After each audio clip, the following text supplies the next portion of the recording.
Hey everybody, welcome viewers, friends, foes, and everybody else to the Daily Space Weather.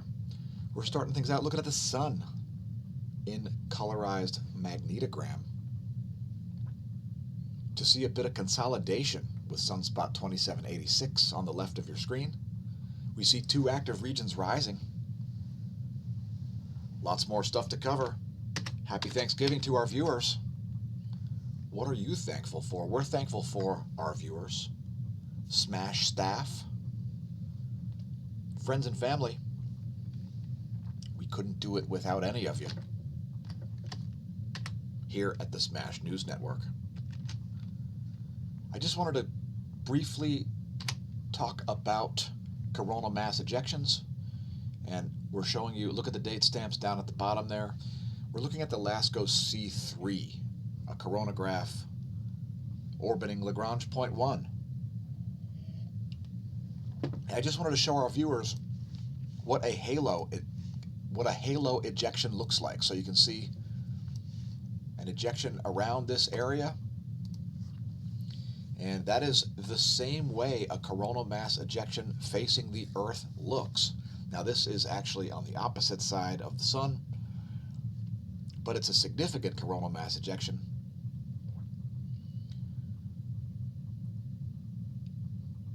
And I just wanted to vanish and then show you this, because when there is an Earth-facing coronal mass ejection, it looks very similarly as that ejected material, primarily hydrogen nuclei, propagate out through the solar system. So we've got some great HelioViewer movies once again. And again, we see active regions rising behind sunspot 2786 in this area, as well as up here in the northeast. Let's get to it. First, we're going to look at the 10.7 centimeter radial flux. It's now at 104. And 104 solar flux units have not been seen since, at least in terms of monthly values, all the way back to January 2016 or so. So another significant uptick here in the solar radial flux. And let's take a look at some imagery. Today we've got 171 and 131 angstroms. And we'll be making probably 2 more videos today, so stay tuned to our content for that.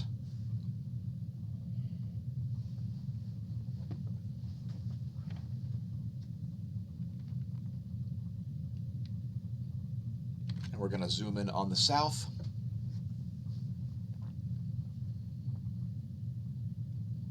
Great view of sunspot 2786, 2785, and 2783 is on the right of your screen, moving into a setting mode. Again, another active region rising behind that. And one even closer to rising is in the northeast. First, an extreme close-up of sunspot 2785 and 2786.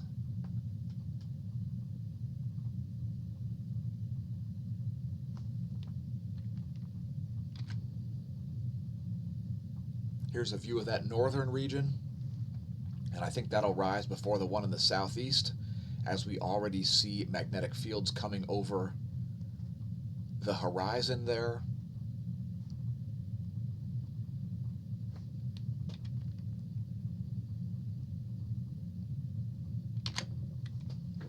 And here's a closer view of that.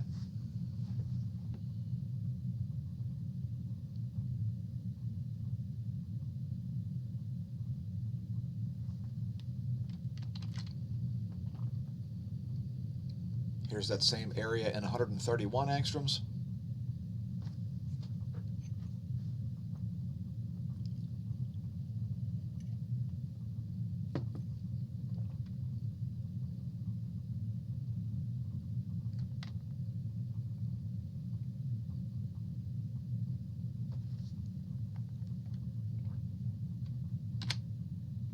And today's Smash Lights will be postponed. We will be doing this a little bit later today, as well as probably another SMASHOmash.org presents the Sun series. And we'll be talking about COVID. Now, before we move on, I would just like to remind our viewers, if you weren't aware, we've got 2 stores and you can link to both of these at smAshomash.com. We're offering a 10% discount through Christmas on all orders. Just enter the promo code SMASHO at checkout, and you'll save 10% on any products ordered on either of these stores. There's the first one.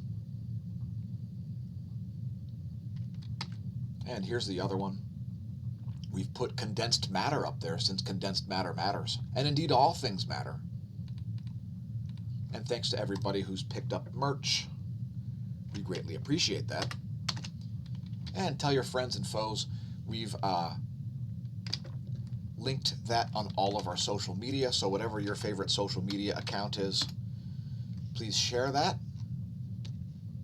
And the merch is great, by the way. The quality of the prints is just fantastic. Follow us on other social media. Again, you can link to all of that from smAshomash.com. If you enjoy the content on YouTube, please press like and subscribe. We are also on BitChute, and there is exclusive material there. If you haven't seen it, well, then you haven't seen it. I don't know what to tell you except go check it out. bitchute.com/smAshomash. We're also on Facebook, Gab, Twitter. We've got a group on Facebook called Entropy Busters. We're also on Locals, smAshomash.locals.com. Dave Rubin's new site. We're on Minds. And we typically do stream the videos live to Twitch. So cheers, thanks everybody who follows us over there at Twitch. Twitch has a great mobile app as well, by the way. Maybe consider downloading that. And we do stream live to YouTube as well as to Twitch. Look for Facebook streams coming up soon as well. That's something on the horizon, as well as meteorology stuff and all kinds of other content. So check all that stuff out. And again, we'll be making a Smash Light segment today about COVID, about some actual facts as opposed to actual propaganda and nonsense. Before the economy vanishes, we figured it's a good idea. Now, today's cosmology segment is going to also include some human health stuff.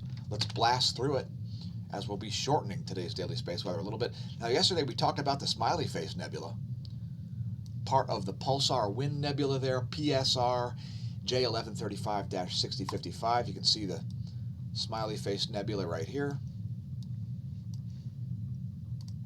Just fantastic. And let's roll some dice. But first, let's talk about the solar system. Were you aware that there's an article about how the solar system may have formed in only 200,000 years? Now, this is not calling into question the age of the sun or anything like that. This is not refuting the idea that the sun is 4.5 billion years old. But if you head to SciTech Daily, you may find this article. Meteorites show the solar system formed in less than 200,000 years. Now, this has to do with a certain type of meteorites and the radioactive isotopes of molybdenum, which perhaps is not a coincidence that we've made a song called this.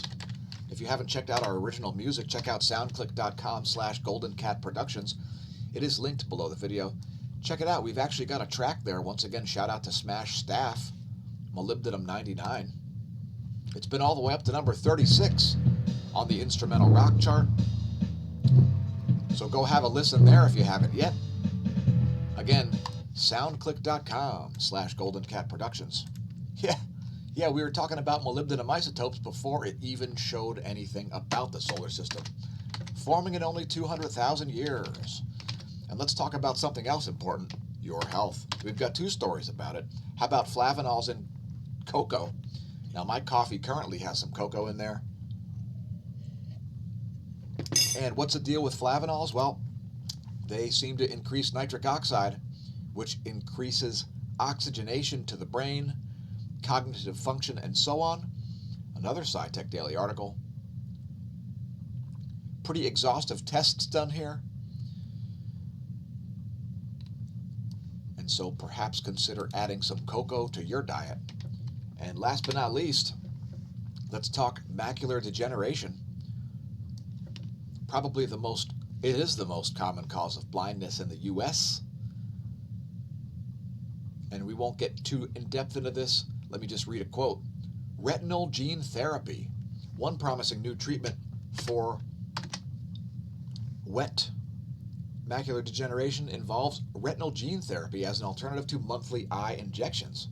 The role of gene therapy is to employ the body to make its own anti-VEGF by inserting a harmless virus called an adeno-associated virus / AAV carrying the anti-VEGF gene into a person's DNA. There are also some promising drugs about this. Macular degeneration breakthroughs as reported by verywellhealth.com.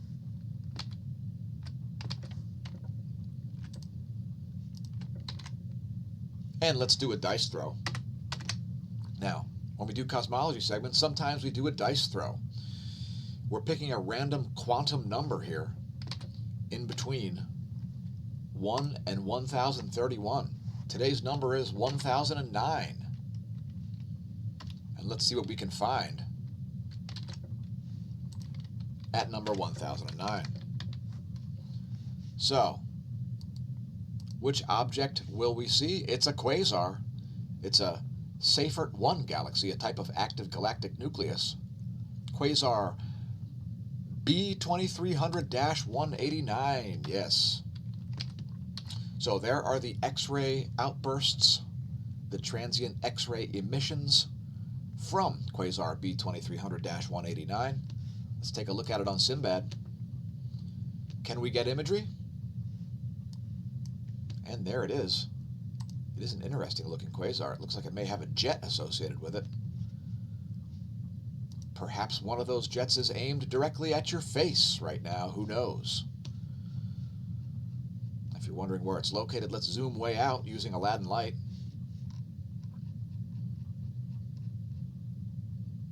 And it looks like it's well off of the Milky Way galaxy disk.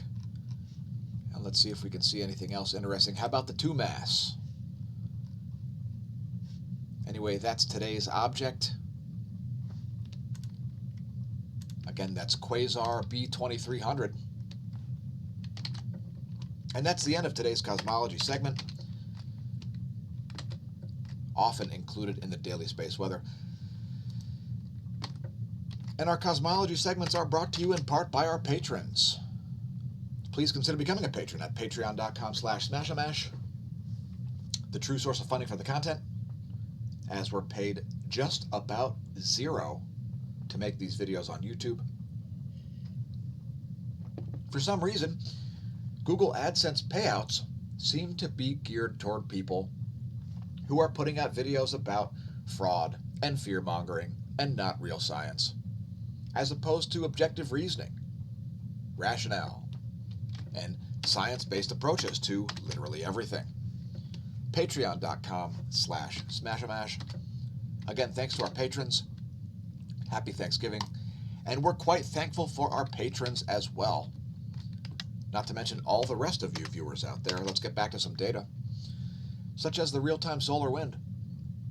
We saw a precipitous drop-off here in the solar wind density over the past hour or so while I did show prep. Could it be a weak coronal hole wind stream showing up? Well, we'll just have to keep an eye on it. And when I say eye on, well, the pun is intentional. There's that sudden drop-off in solar wind density. A minor uptick in solar wind speed here. Current speed 390 kilometers a second. Density quite low, 2.66 protons per cubic centimeter.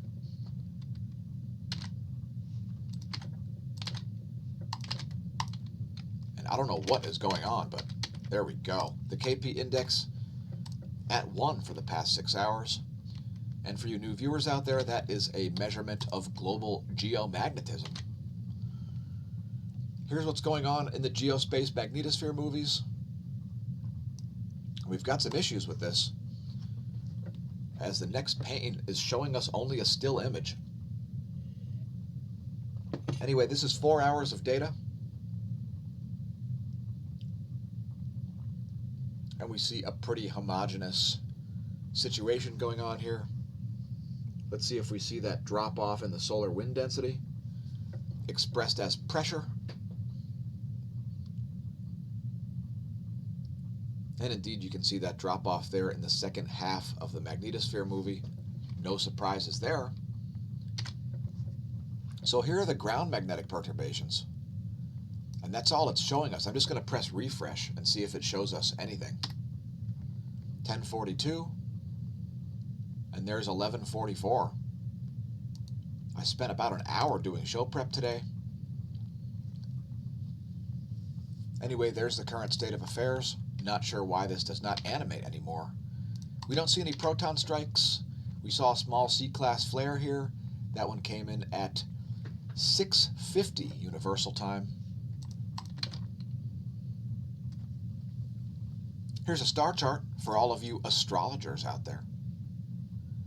By the way, I don't know what was going on Facebook last night, but there were certainly a lot of bored people talking about space and cosmology and astronomy and all kinds of stuff, and a lot of crazy ideas going around on Facebook last night. I don't know what was up with it.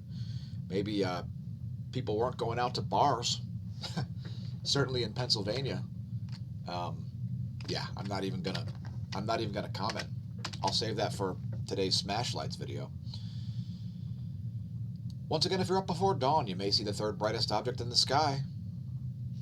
My favorite planet, known as Venus. Even though I'm an Aries, I don't care about that astrology stuff. And here's what's going on in the solar system. There's where things will be in a week. And if you're wondering about the Jupiter-Saturn alignment, it occurred months ago, I think back in May. And if you're not familiar with the word barycenter, let me just make a quick comment. As the planets orbit the sun wobbles. And when the two largest planets in the solar system align in reference to the sun gets pulled a little bit toward those planets. What's not relevant is when the planets align in our sky. That has nothing to do with any sort of significant sort of perturbations in the sun's position relative to the rest of the solar system. And I'll just leave that there as, oh, I've found that it's time for me to vanish once again. And let's look at some magnetometer stuff, as there's some big magnetic stuff happening right now.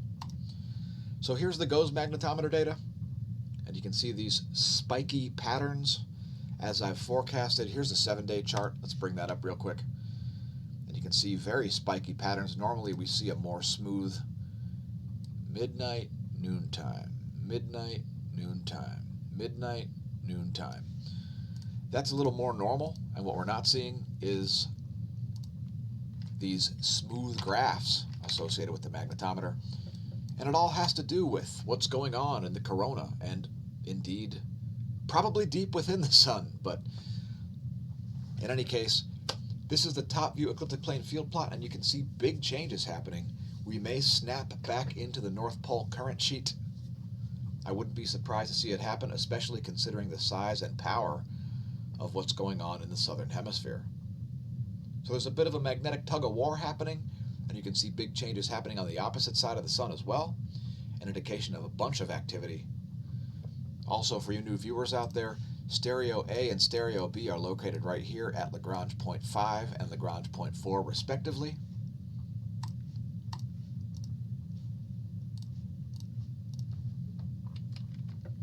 And this is as if you're viewing the sun from above its north pole. Here's a line of sight coronal hole plot, and you can see that there's a bit of a recession of the north coronal hole there, dropping back from the equator, and a bit of an advancement of the south coronal hole, shown in red. And there's the line of sight all fields plot, which also shows you the sun's poloidal fields, the fields from the sun's poles, north in green, south in red. Sort of three different representations of the same data. And it's from 51 ground-based magnetometers on Earth, as well as magnetometers on stereo A and stereo B. Here's the solar coronal magnetic field plot. It's going to show you closed potential field surface source lines in pink, open potential field surface source lines in black or purple, depending on if they're coronal hole and depending on if they're polar or closer to the equatorial regions.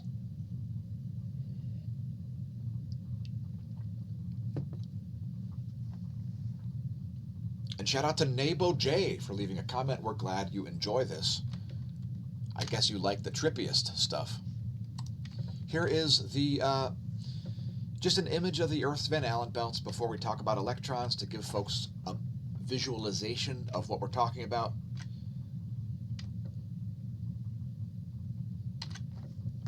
We don't see a lot of charging hazards. We see pretty low levels of electron flux, but we also see some anomalies, which we'll show you momentarily. Here's the relativistic electron forecast. Looking for a small downtick there. I would tend to agree, assuming nothing suddenly changes.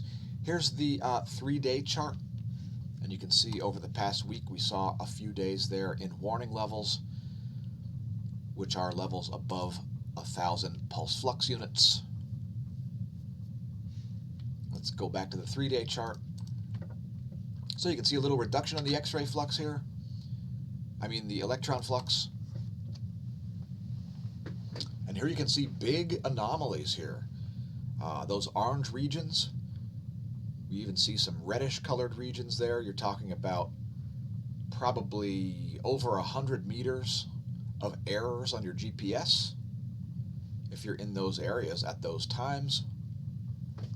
Places like the Central Pacific, as well as the Indian Ocean.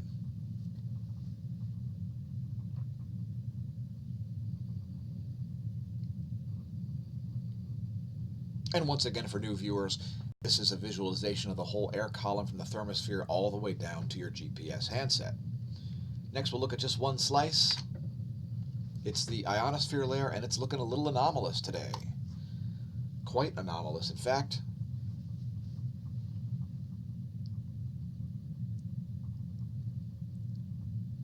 We're seeing sudden charge ups and charge downs of the ionosphere. And I would not lower the alert for earthquake risk. We'll get into it. First, volcanoes. Nishino-shima has been showing some thermal anomalies. So the interior of the caldera at Nishino-shima, according to this thermal image, is quite hot. An indication of a potential uptick there at Nishino-shima. Let's run down the list. Klyuchevskoye is still erupting. It's producing an 18,000-foot ash plume up there on the Kamchatka Peninsula. So elevated gas emissions and inner summit crater temperatures at Nishino-shima. Also, ejecta of acidic water into the sea, mostly dark brown and brown. Suwanosejima also erupting, flight level 060, 6,000 feet there. Merapi is back on the list. And we saw some eruptions happening there. 490 volcano-tectonic earthquakes, magmatic activity. And also a rock fall from the North Crater, as seen in video. Pacaya now back on the list as well. So it's a volcanic uptick. Strombolian eruptions and so on. Lava flows and explosions at Pacaya down in Guatemala. Fuego, uptick there as well, exploding. Flight level 160, it's producing a 16,000-foot ash plume. Sangay exploding, 22,000-foot ash plume. Revenador exploding, 14,000-foot ash plume. And an uptick at Sabancaya down in Peru as well. It's now producing strong puff emissions, strong enough to produce a 29,000-foot plume of ash. Please do not attempt to do a back handspring over the caldera. It could be unhealthful. And it could reduce our YouTube views from 42 to 41. And nobody wants that. Next, the Smash News Network will report on the past 24 hours of earthquakes. Largest of the past 24 was actually this weird earthquake at the 6.1 near the Australian Antarctican plate boundaries in the extreme southwest Pacific.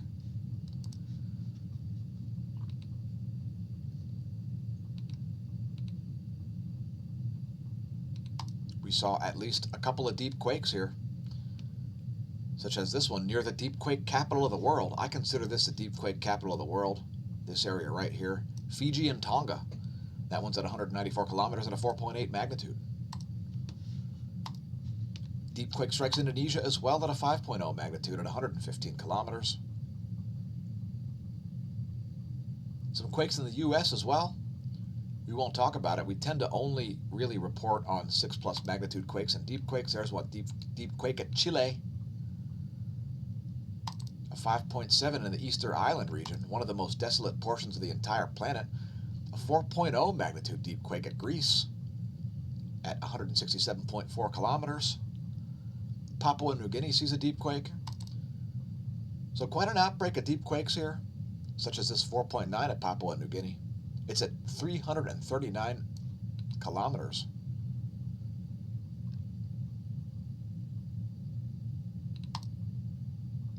There's one at Timor-Leste. And this one coming in at 10 o'clock Universal Time in Afghanistan, a 4.4 magnitude at 129 kilometers. Next, looking at pressure cells here on windy.com. We're going to advance this into tomorrow. There's where we expect pressure to be tomorrow on Black Friday. Again, don't forget to visit the links at smashomash.com to do your Black Friday shopping at our Smash store and our SMASho store. And don't forget to use promo code SMASHO to get a 10% discount. It's the official promo code of the Smash News Network. Next, we're going to look at nullschool.net to check out the jet streams. They are all over the place in the Western world. There you have it. Look at the extreme bends. Don't get the bends. Know what's going on at 250 hectopascals by watching our content. Here is the Eastern world's jets. Here are the Eastern world's jets. We've got some extreme bends down here in the Southern Hemisphere as well.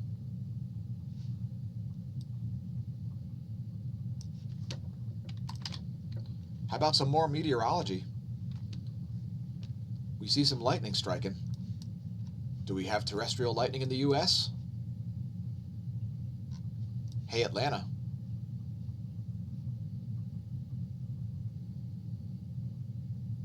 There's lightning afoot. No new strikes coming in here. Let's check the lightning mapper here on the GOES 16. And there you can see where the lightning's been striking, mainly Georgia and Alabama. A little bit in Pennsylvania as well. How about the U.S. Doppler radar map? Looks like we're going to get some heavy storms here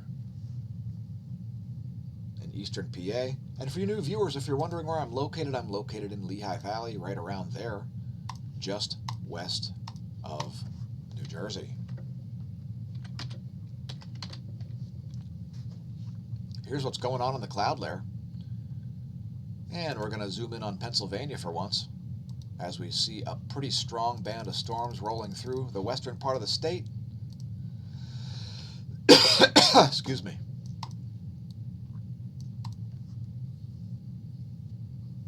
And it looks like there's a significant low pressure system there moving just off the east of Lake Erie.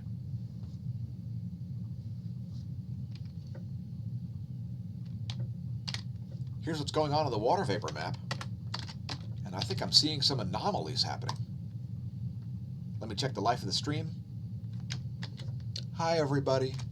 We're doing just fine. Just fine.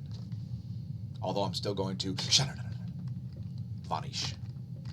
Vanish.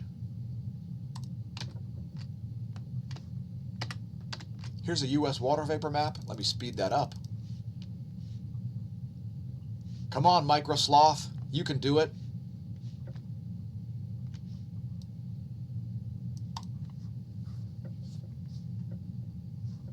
And you can see that low pressure system with that counterclockwise rotation over Lake Erie.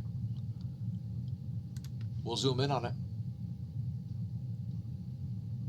Again, please bear with me. We are streaming live at twitch.tv/SMASHOMASH.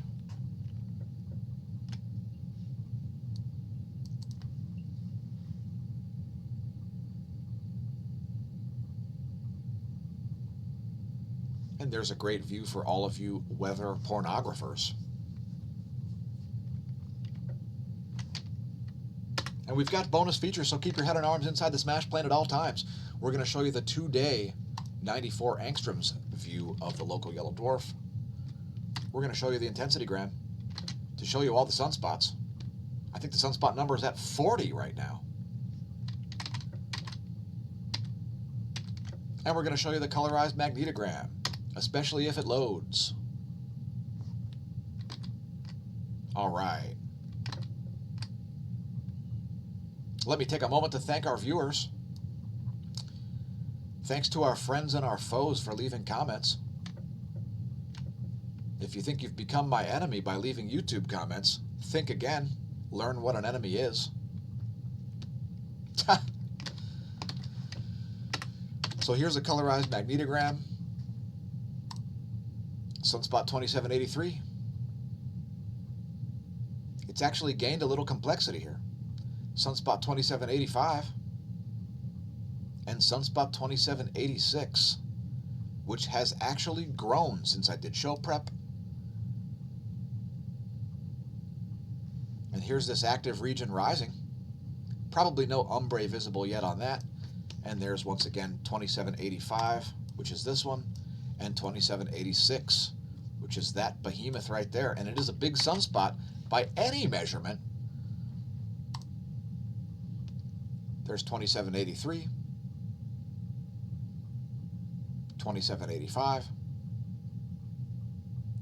which looks like it may have become beta class, and 2786 has got major opposite polarity trailing ombre, and that one is approaching the size of the Earth. Let's see if we see anything up here. And I already see ombre. Check it out. Probably the first channel showing you this. It sure looks dark to me. What say you? I believe that's Sunspot 2787. In any case, here's a 94 angstroms 48-hour SDO video. Thanks for tuning in. Remember, stare at the sun, don't drink, and if you do, don't drive. Actually, do whatever you want. I'd prefer not to see you on the road, though, because not a fan of traffic. I'm not only a pro cyclist, I'm also a professional driver. So anyway, thanks for tuning in, folks. Look for at least one more, probably 2 more videos coming out today. Welcome to the Neo Renaissance. Visit our links, head to smashomash.com. Again, don't forget to use the promo code SMASHO on all orders to receive 10% off at checkout. And now I'm checking out. See you next time, and may that solar wind be at your back.